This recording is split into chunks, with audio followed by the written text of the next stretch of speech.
All right. Good evening, everyone. Well, good evening. Yeah, good. Well, it is evening. It's past 5 o'clock. So, good evening. Thanks for joining me. The last live I did was on Wednesday or Thursday. I think it was Thursday. Thursday, I think, was my last live. And a lot has happened since then with politics, as usual.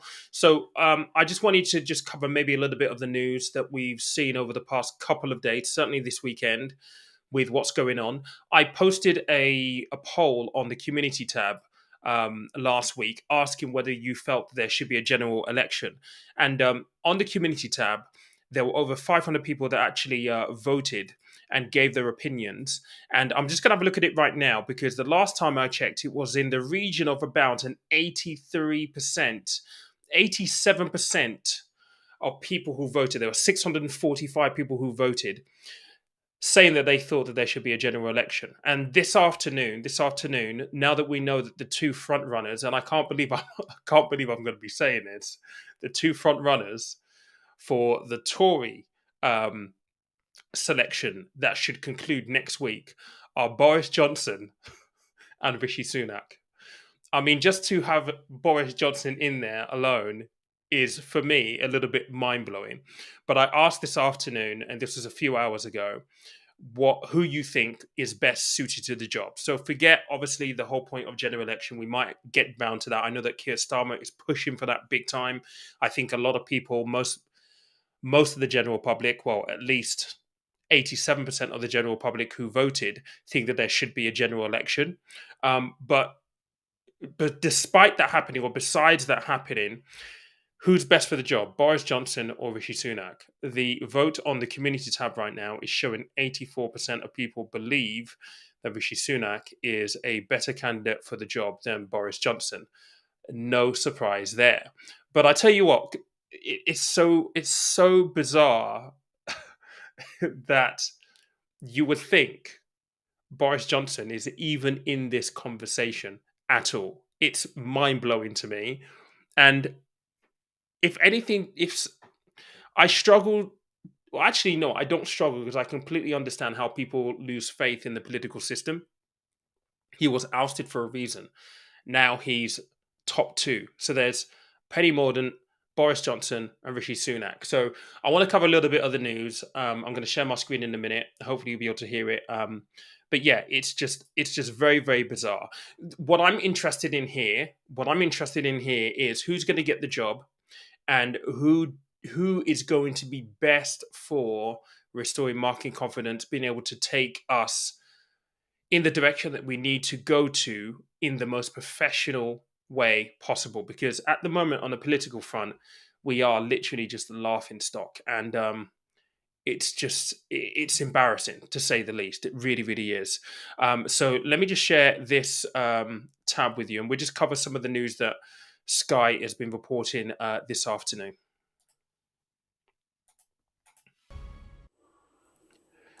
Welcome back. Let's just bring you some breaking news that's just coming in, and that is that Rishi Sunak has officially declared that he's standing to be leader of the Conservative Party and, of course, the Prime Minister. In the last minute or so, he's just put out a tweet which says the United Kingdom is a great country, but we face a profound economic crisis.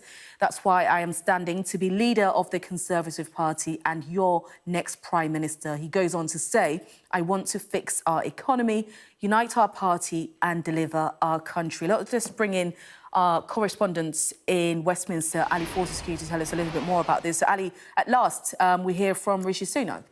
Yeah, I mean, it's been an extraordinary weekend. We have seen people coming out, more than 100 now. Looks like he's going to be on the ballot for Rishi Sunak. We've seen a number coming out for Boris Johnson too, but neither man have said if they are actually they actually want to be the next Prime Minister.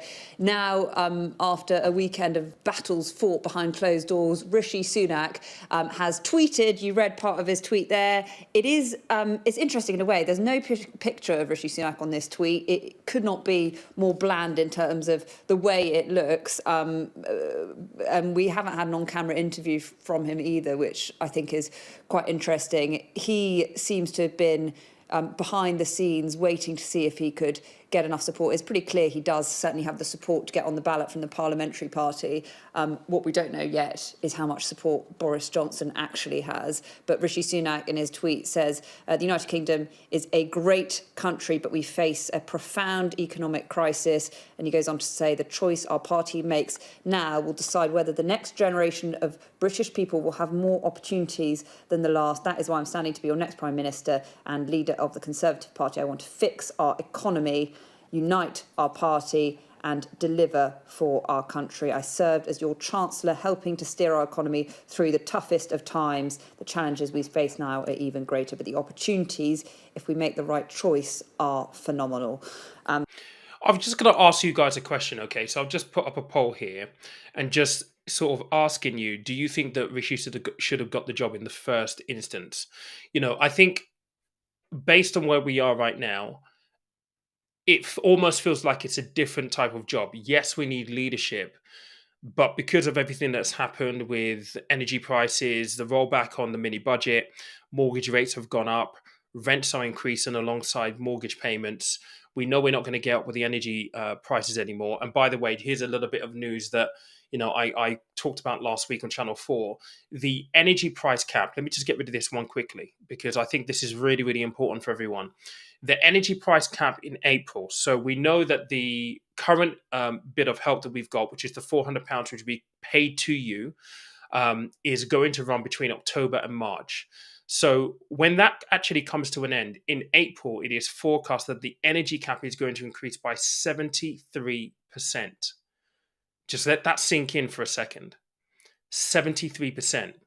So bearing in mind, what we were talking about previously with the cap was for an average household, the cap on the unit price being £2,500 a year, that 73% increase is going to take that cap. Well, it wouldn't be a cap anymore, but it will take the unit prices for the average household to around about £4,500. It is quite a profound problem that we're facing right now. Now, obviously, the energy issue isn't going to be something that we can solve quickly. I mean, we're already talking about energy rationing, 3-hour blackouts if push comes to shove during some of the colder nights we're being warned by Ofgem. We need to be able to ration our energy usage. So I think personally that maybe they're signposting this under the guise that it will be worst case scenario, but may actually become something that is going to be required, because I simply cannot see how people are going to be able to afford, or even how we're going to be able to have enough energy to sustain households if we can't fix this energy problem. But it's not an easy fix. But beside of all of that, the things that we can kind of do things to influence right now would be to help with interest rates. Well, interest rates, mortgage rates. I mean, interest rates being increased are a byproduct of inflation. So it'll be interesting to see what happens when the Bank of England meet on November 3rd, the Monetary Policy Committee, to see how they're going to ratchet up the interest rates. Now, one thing that Andrew Bailey has signposted over the last week was they basically said that when they meet on November 3rd, they are aware that they may have to take more aggressive steps in regulated monetary policy than we have previously seen in the month of August. So bearing in mind, when you look back at the charts of the interest rate increases, it started off very, very slow in December last year at 0.15. Then we saw a number, I think it was like 3 or 4 increases at 0.25 to 0.25%. Then we saw, I think it was 2 at 0.5%. Now we're likely going to see one at 0.75 or maybe even 1%. That's obviously going to have a knock-on effect to mortgages and so on and so forth. What we really need, given where we are right now, is we need economic competence. We need someone who understands how the markets essentially work, so that we can start to reinstill confidence in the market, really, and hopefully be able to prop up the pound. But let's continue with some of the news here, because I think it is quite important just to get a context of the numbers that are in support of Rishi right now. According to this poll that I've just posted here, what are we seeing? We're seeing, I asked you guys, do you think that Rishi Sunak should have got the job in the first place? 87% of you are saying yes right now. So that is an interesting take on its own. But let's see what else they had to say on the Sky News So feed this clear, afternoon. and the statement goes on. I'm asking you for the opportunity to help fix our problems, to lead our party and country forwards towards the next general election. So Rishi Sunak is standing. It's clear that we know that there were talks between the former Chancellor and former Prime Minister yesterday evening.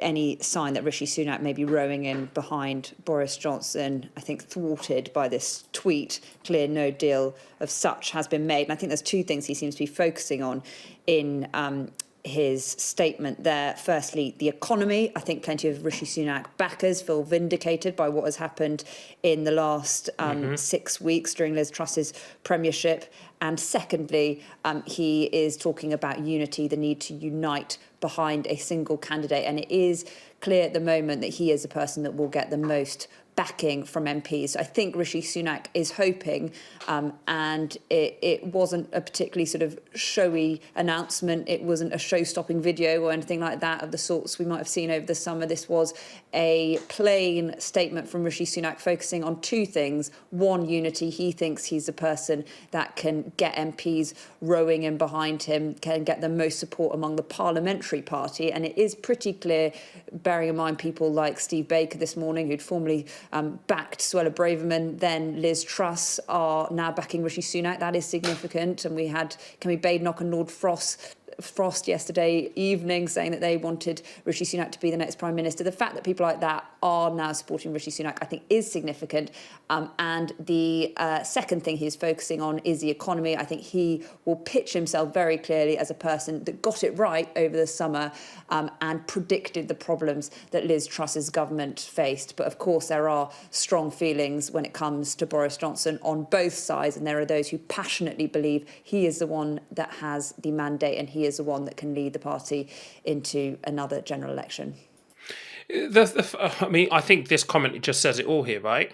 You know, it is an absolute joke that they're mentioning Boris Johnson in this equation. And just the whole, how Boris can think that he can come back into this equation, for me, is it's quite astonishing. But, you know, I know that there were some of you in the comments who think that actually, you know, that insist that maybe Rishi shouldn't have got the job in the first place. I'd love to hear, you know, what your guys' thoughts are and whether you guys actually think that, you know, Boris might be a good fit to come back in. If you do, please put them in the comments, because I think more than anything else, it's nice to hear other people's opinions so that we can actually maybe learn a little bit off that. But for me, it's a little surprising that they are still putting Boris's name in the hat for this, and I'm surprised that he's even stepped up to say that he would actually run as well, considering everything that's happened and how he left. I think what we need right now is kind of, you know, a level head and someone who actually understands the market. And I think Rishi was right in terms of predicting a lot of this stuff, as they already mentioned there. The hope is that he's going to be able to be in a position where he can rectify some of this stuff. Although I think that some of the damage is already done, if I'm completely honest. But what remedies can be made, I don't know. I think at this point, we just need a safe pair of hands, if anything at all. And perhaps, just maybe, he is the safest pair of hands that we could possibly have at this point in time, because, you know, there's Penny Mordaunt, who's also in the equation here, but according to some of the news outlets, she hasn't got enough. And if you go on Sky at the moment, Boris is asking her to drop out because he thinks that he's going to pick up her numbers. But I think Rishi is well ahead at the moment in terms of the actual number count. Let's carry on with this, though. Well, Ali, talking about Boris Johnson there that you just mentioned, obviously this comes the day after the news that, of course, Boris Johnson and Rishi Sunak had been meeting last night to have some talks, possibly to strike a deal. But obviously the fact that Rishi Sunak has just come out in the last few minutes to declare that he is officially standing. See, this is the thing that I don't understand. What deal? What deal is there to strike? I mean, what deal is there to strike? It's like one of you is going to get the job, right? And if Rishi gets the job, what deal is there to strike with Boris? I mean, I don't know about you, but I would not want Boris anywhere near that cabinet. And I don't think Boris would actually take a role within that cabinet at all. But what deal is there to strike? You know, this is the stuff about in politics that I guess confuses and frustrates people, right? It always feels as though there's a under the table conversation, there's a backhanded deal going on somewhere, uh, in some way, shape, or form. Whereas I think the focus has got to be getting us back on track. And I hope if Rishi does win, that's what he'll do. Standing, does that certainly show that, of course, that any deal has obviously been blown out of the water? But also, what does that say then for Boris Johnson's prospects and standing, his possibility of standing for the leadership?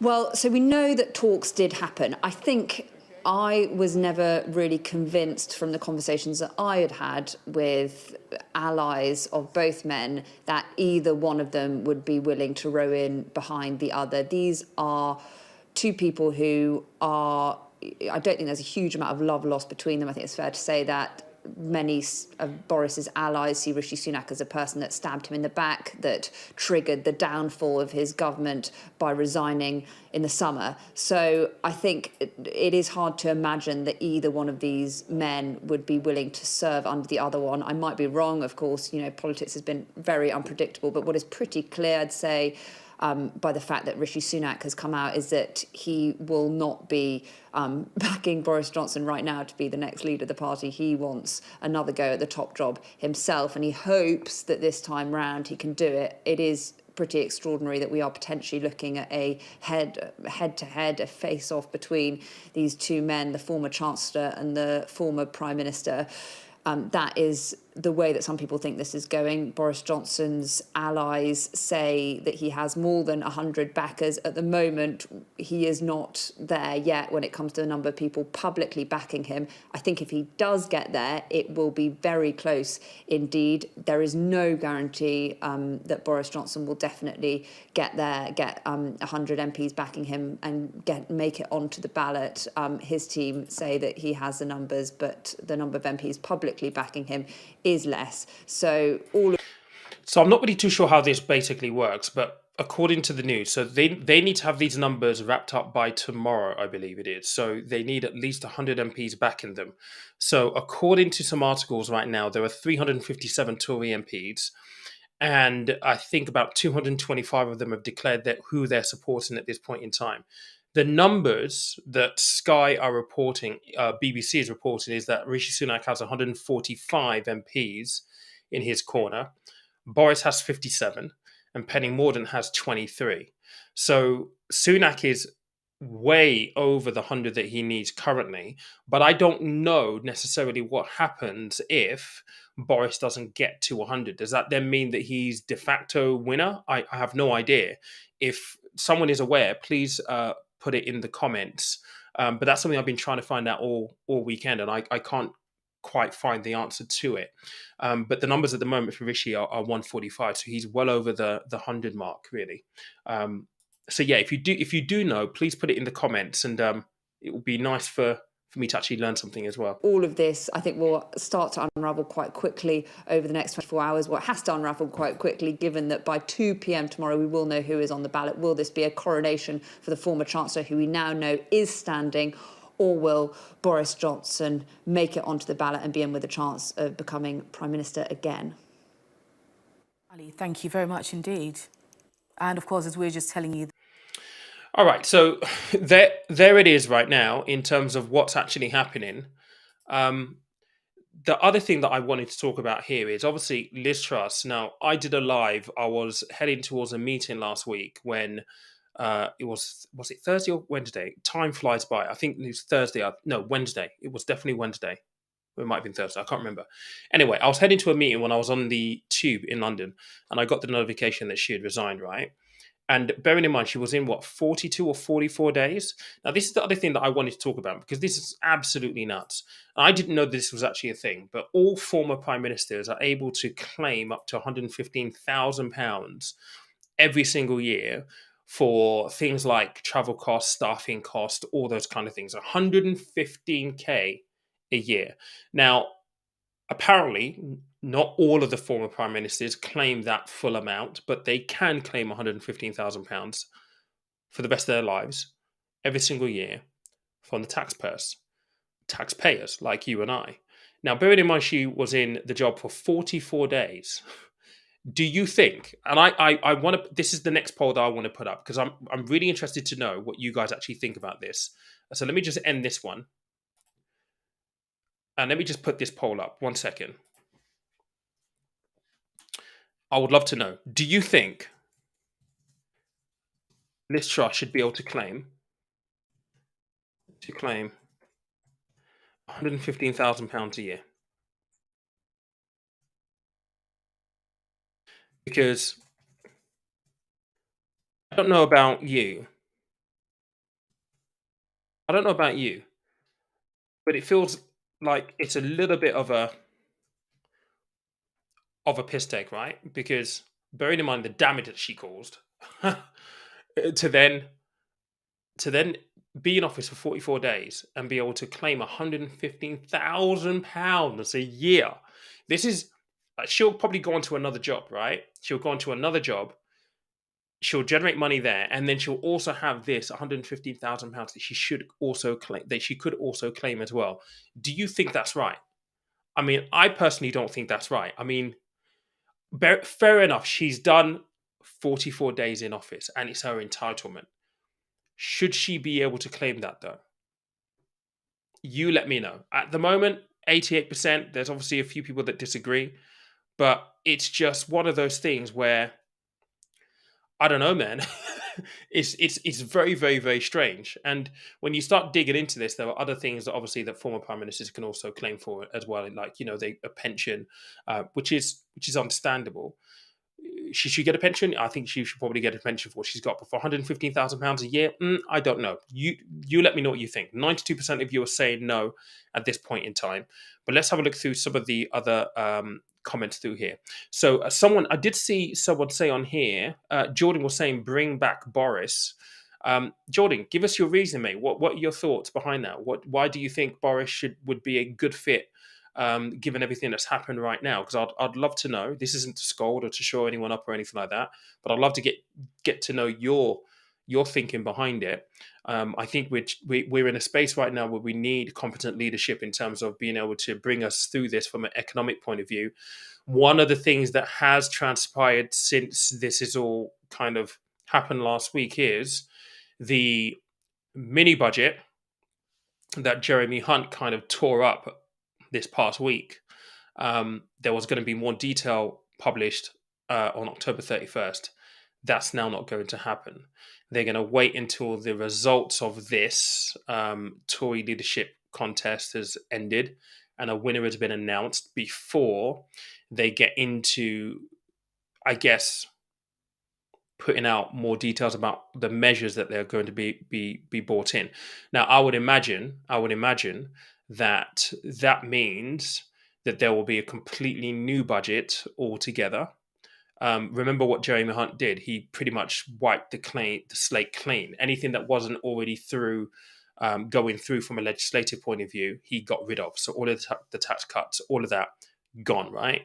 So it's very, very possible, assuming that Rishi is the one that wins this, that there will be a completely new budget, a completely new plan that will be brought forward. That will have to be costed by the Office of Budget Responsibility. And that will then dictate, I guess, what happens with moves from the Bank of England, although the Bank of England obviously is an independent body to the government. If inflation numbers continue to rise, will we see the stance? Will we see the Bank of England keep to the stance that Andrew Bailey kind of signposted a week and a half ago? But I'm pretty sure that regardless of Bank of England being separate to the government, they will likely want to know and hear what the new budget, what the new plan is going to be. I think spending cuts, austerity, if you want to call it that, will still be on the table firmly, 100%. I also think that there would have to be a new measure in regards to help with energy bills. Whether that will be in form of a windfall tax, I don't know. But I think it's very, very clear that it is going to be ill-advised to introduce another scheme or intervention like the one that Liz Truss proposed, being £150 billion to cap energy costs for 2 years. It won't be in that same form. So will it be in the form of windfall taxes? Probably. I mean, the boss of Shell has come out and said that I think that he thinks that the producers need one. So it is possible that something like that will find itself through in the budget. But at the moment, we just don't know, and this is where there's a lot of uncertainty. So when we start looking at the markets and what's going on in the markets right now, um, the pound was down compared to where it was in the middle of the week. I think the pound finished at, I think, about £1.10 or £1.11 to the dollar, and the high that week was £1 13 pence to the dollar. The bond market did stabilize through last week, so that's obviously a good piece, because obviously with the Bank of England bond buying scheme ending the Friday before, the risk was that you're going to start to see the pound slide. So at this point in time, let me just see if I can actually share this with you so you can actually see what I'm looking at. At this point in time, the pound right now is actually at, we want this one.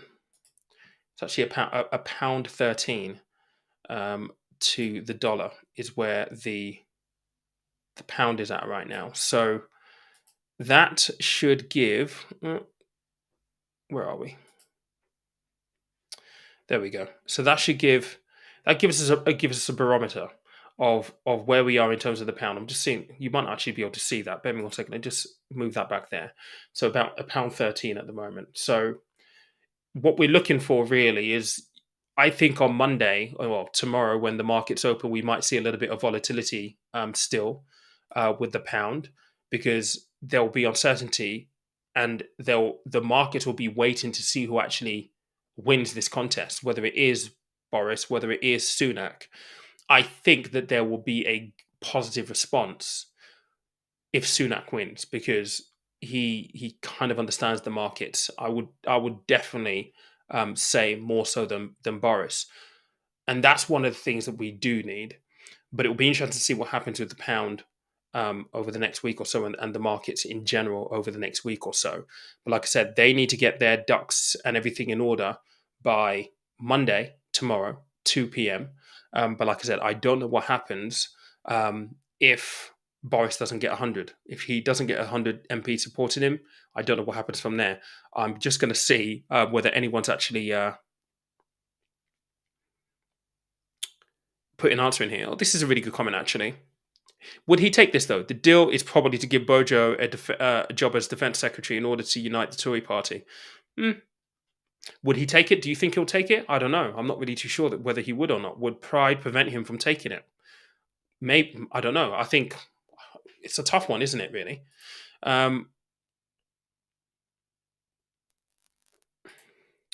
Someone's saying here the whole point of these rules was to make Rishi the de facto winner. Possibly. I mean, it is an accelerated process compared to what it was before. So, quite possibly, yeah. Let's comment. It would be bad and an international embarrassment if Boris gets to be PM again, or this hardship contest after he left and Liz messing things up, all for nothing if Boris wins. I would completely and utterly agree with that 100%. It would be embarrassing. I mean, it's embarrassing enough as it is to think about where we are. She's in office for 44 days, quit, then all of a sudden we end up with the guy who embarrassed himself out of office in the first place. I mean, that puts us, I mean, we're already a laughing stock. That would just make things even worse, in my opinion.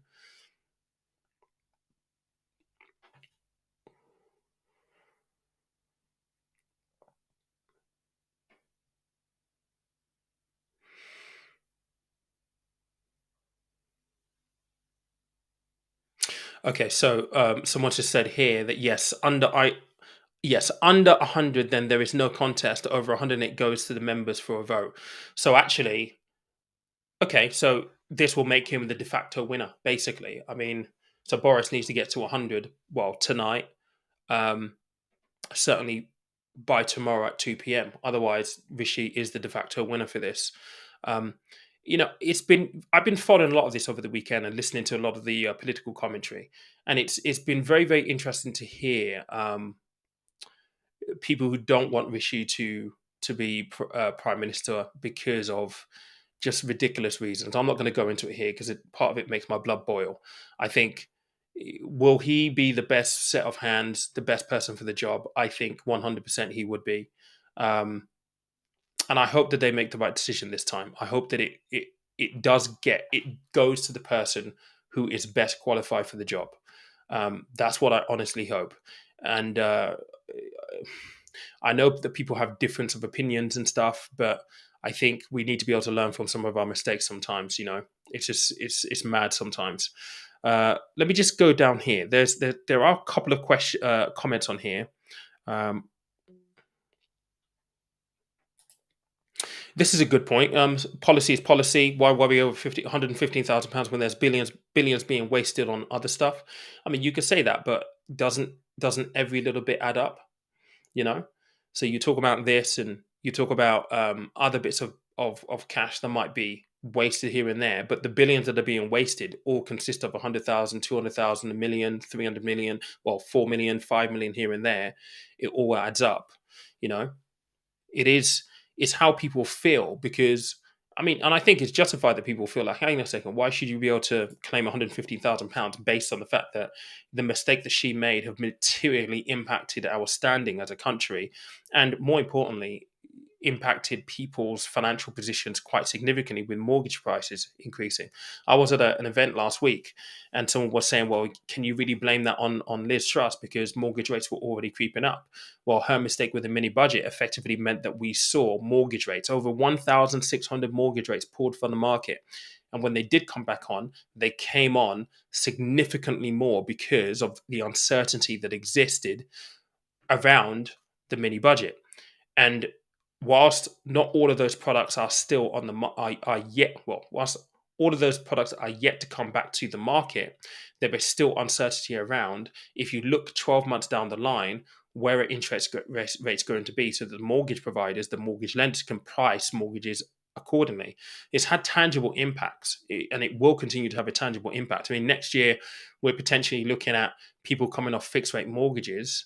It's going to start, April, May next year, when the price cap on energy goes up 74% and mortgages start to come off their fixed rates, and people are being offered interest rates of 6-7%. That's going to start hurting, and that's going to hurt the economy once you start seeing defaults come in and missed payments. It's all of that stuff was avoidable if they had just taken a pragmatic step and not been maybe over enthusiastic. And I think for me, I think that's maybe what she did wrong. She was very over enthusiastic in wanting to do the right thing, but didn't quite calculate the risk appropriately. But you're right, policy is policy at the end of the day.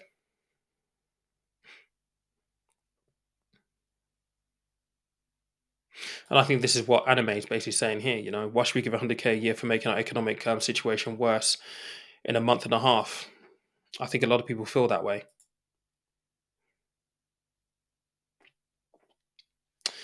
Oh yeah, I've not said this already. If you can, I'm going to end this fairly shortly. I'm thinking about doing a live Q&A maybe at 8 o'clock, but I've got a few things to do between then.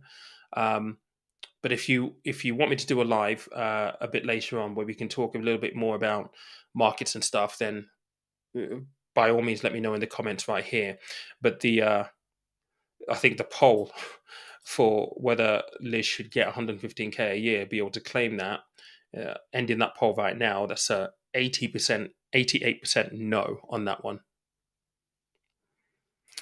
Matty's saying here, should be able to claim the full for the final salary, claim a full final salary pension after working 1 month. My employer might not be so keen, and I'll be getting less than half of the expense limits.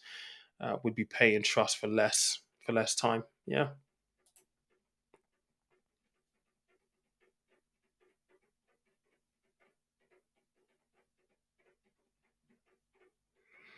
I'm just looking through the comments, guys. Bear me 1 second.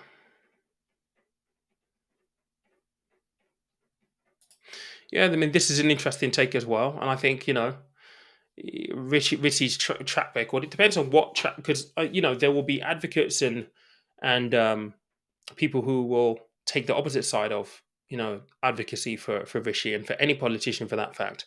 The one thing that I do recognise, and I think I will remember about Rishi, bearing in mind that he entered into high office and chancellor at the beginning of the pandemic, was furlough. And for a lot of people, that saved their mortgages, that saved their livelihood, that saved them a lot. Um, so for me, when I think about his track record, that's what I think about. The fact that he saved a lot of people their jobs, their houses. Um, he saved a lot of people from basically going into destitution. That's what I remember his legacy to be. But that's just me. I think the whole thing with his wife, I covered it here on the channel. I got a lot of abuse. It's a tax loophole that millionaires use all the time. Around about that time, I asked on a poll on here and on Instagram that if you could pay £10,000 as a fee to HMRC and get away with not paying £1 million, would you do it? 95% of people, I think it was, said yes. They would pay £10,000 in order to avoid paying £1 million in tax. I think that's true for anybody. And, he gets tarnished with that, and maybe rightly so. I'm not here to fight his corner one little bit. I think those kind of things you should declare. And was he aware of it? Probably, yeah. He was probably completely aware of the tax loophole. But I think his legacy and his track record isn't about that. He did a lot of good during COVID, during a very, very difficult time for the country and for a lot of people. And I'll remember that because it did help people.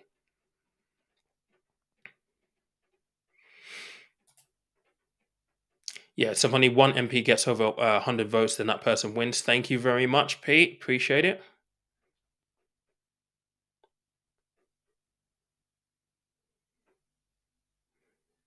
Yeah. So this is the one thing, right? So this is the parliamentary system.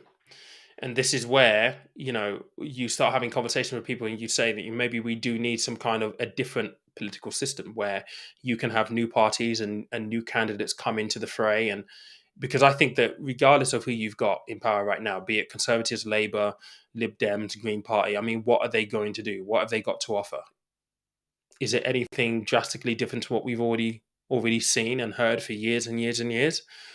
And maybe it's the time for drastic, radical thinking, radical new ideas. But the parliamentary system we have doesn't allow for that. You can't have. It's not like in the States where you can have like a Trump win with new radical ideas. Whether people would actually want that is another question. But our parliamentary system isn't set up in that way, I guess. But I certainly get that because now they're going to be voted in by the members, and the whole point of the parliamentary system is, the members represent the constituents that they represent, and they have the power to elect people.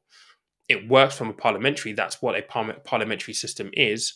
But I understand where people come from. And it's like, well, I didn't vote for this, but we gave the vote to the MPs that represent those areas.